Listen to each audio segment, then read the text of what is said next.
এই দুনিয়ার মায়ের চেয়ে আপন তো আর কেউ আছে পৃথিবীতে? কথা বলেন না কেন? আমি আর ভূমিকায় যেতে পারবো না, কারণ সময় অনেক কম। এই জন্য ভূমিকা যা বলার খুতবার মধ্যে বলে ফেলাইছি।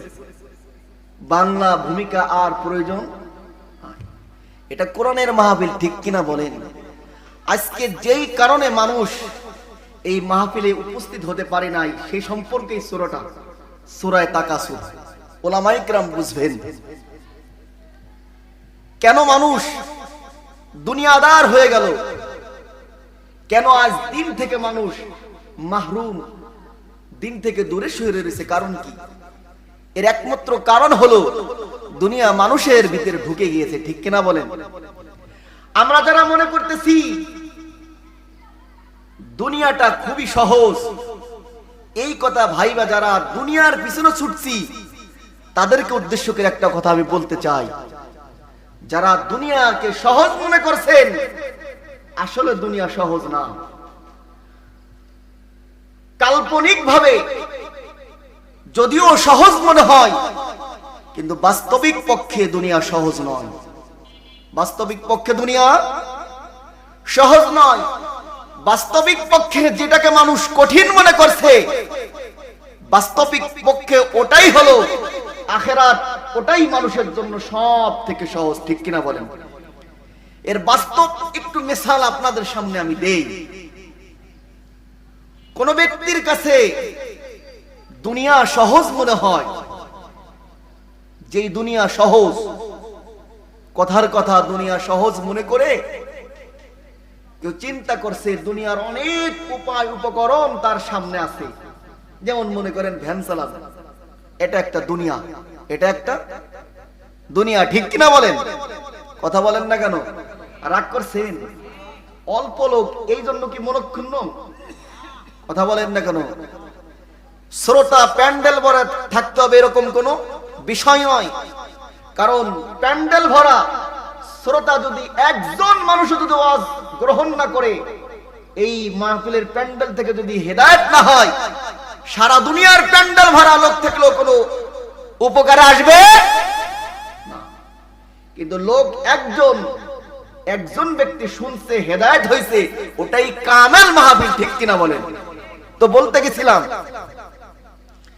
যে কোন ব্যক্তি মনে করছে ভ্যান এটা দুনিয়ার একটা উপকরণ, দুনিয়া কামাইবার জন্য। উনি চিন্তা করছে ভ্যান চালাইবে, এটা মনে মনে খুব সহজ, ভ্যান চালানো খুবই সহজ। মনে মনে প্যাডেল মারে আর ভ্যান চলে, প্যাডেল মারে আর ভ্যান চলে। এখন তো আবার নতুন সিস্টেম অটো চলে আসছে, তা না? যে পিকআপ মারে ভ্যান চলে, এটা দেখতে খুব সহজ মনে হয়। কথার কথা উনি সহজ মনে করে, এটা একটা সহজ জিনিস, তা আমি একটু এটা নিয়ে রাস্তায় যাই। তা উনি যেন রাস্তায় গেছে, আর প্যাডেল মারার সাথে সাথে আর উনি হ্যান্ডেল করতে পারতেছে না, চলে গেছে কি খালের মধ্যে। দেখেন দুনিয়া সহজ হয়েছে না কঠিন হয়েছে? দুনিয়া বুঝতে সহজ, দুনিয়া বোঝা সহজ, কিন্তু উপার্জন করা বাস্তবিক পক্ষে কঠিন। আর আখিরাত বোঝা কঠিন, কিন্তু উপার্জন করা অনেক সহজ। কথা কন না, ঠিক কিনা বলেন? কেমনে? এই যে মাহফিলে আপনারা আসছেন, প্রায় 8 থেকে 10 জন বক্তা এখানে আলহামদুলিল্লাহ আপনাদের এখানে উপস্থিত আছে। অনেকে বয়ান করে চলে গেছে, ছিল আর কি সব মিলে। এই 8-10 জন বক্তা আপনাদেরকে কিছু দেওয়ার জন্য, আখিরাতমুখী করার জন্য, দুনিয়া থেকে আখিরাতের দিকে ধাবিত করার জন্য ইন্দা অনেক কিতাবাদি মোতালা করে আসছে। কোরআন মোতালা করছে, হাদিস মোতালা করছে, ফিকহ মোতালা করছে, তাফসীর মোতালা করছে। আপনারা যারা আসছেন, একজনও কি বাড়ির থেকে এইগুলো মোতালা করে আসছেন? কথা বলেন না কেন? মোতালা করে আসছেন। কিন্তু আপনারা বাড়ির থেকে যখন আসার নিয়ত করছেন যে হাসামদিয়া মীরের পাড়া জাহিদ শেখের পারিবারিক এই মাহফিল অংশগ্রহণ করব, এই কথা যখন নিয়ত করছেন, আল্লাহ পাক রব্বুল আলামিন তখনই আপনার আমলনামাতে ফেরেশতার মাধ্যমে নেকি লেখা শুরু করে দিয়েছেন। সুবহানাল্লাহ। তাহলে মোতালা করলেন না, কষ্ট করলেন না, নিয়ত করার সাথে সাথে নেক আল্লাহ লেখা শুরু করে দিছে। এবার বলেন দুনিয়া কঠিন নাকি আখিরাত কঠিন? কোনটা কঠিন? দুনিয়া কঠিন, আখিরাত সহজ। কিন্তু বোঝার পরও মানুষগুলা এই দুনিয়ার পিছে পড়ে, দুনিয়ার মোহে পড়ে, দুনিয়ার লোভ লালসা, সম্পদের মোহে পড়ে আজকে মানুষ তার আখিরাতকে হারিয়ে ফেলতেছে। আখিরাতকে কি করতেছে? হারিয়ে ফেলতেছে। এ সম্পর্কেই আপনাদের সম্মুখে সূরা তাকাসুর পড়েছিলাম। আল্লাহ পাক বলেন আল্লাহকুমুত তাকাসুর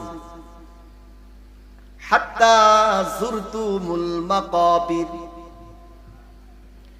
প্রাচুর্যের প্রতিযোগিতায় তোমাদেরকে ভুলিয়ে রেখেছে। একজন আরেকজন সম্পদের প্রতিযোগিতায়, প্রাচুর্যের প্রতিযোগিতায় লেগে গেছে।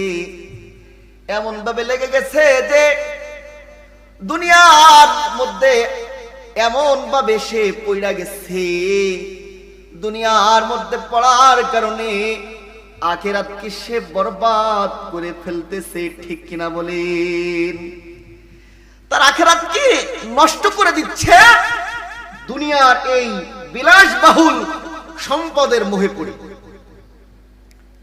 এই সূরাটা নাযিল হয়েছে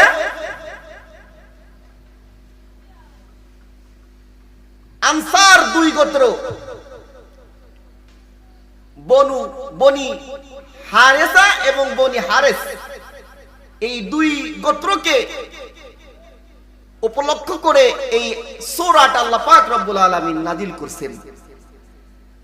এই লোকেরা করতেছিল, তারা তাদের জীবিতদেরকে নিয়ে গৌরব গাথা বর্ণনা করতেছিল। এরপরে তারা কবরস্থানে গিয়ে মৃতদেরকে নিয়ে এই গৌরব গাথা বর্ণনা তারা করতেছিল। আল্লাহ পাক রব্বুল আলামিন তাদের এই আলোচনার প্রেক্ষিতে সূরা তাকাসুর আল্লাহ পাক নাযিল করে জানাই দিলেন আল্লাহকুমুত তাকাসুর হাত্তা যুরতুমুল মাকাবির। প্রাচুর্যের প্রতিযোগিতায় তোমাদেরকে ভুলিয়ে রেখেছে, এমনকি তোমরা কবর পর্যন্ত পৌঁছে গেলে। এটা কতদিন? এই দুনিয়া নিয়ে পড়ে থাকতে থাকতে হঠাৎ তাদের কাছে একদিন মৃত্যু চলে আসছে। মৃত্যু পর্যন্ত তারা এই দুনিয়ার মধ্যে গাফেল রয়ে গেছে। বলেন নাউজুবিল্লাহ। সম্পদের মোহে পড়ে, সম্পদের মোহে পড়ে, দুনিয়ার মোহে পড়ে, দুনিয়ার লোভ লালসা ভিতরে লালন করে এরকম দুইজন ব্যক্তি, একজন হলো নবীর সাহাবী আর একজন সাহাবী না কিন্তু কাফের। সেও একদিন দিন আনতে চাচ্ছিল, দুর্ভাগ্যবশত এই কাফের তার ঈমান আনার সুযোগটা হয় নাই দুনিয়ার কারণে, সম্পদের কারণে।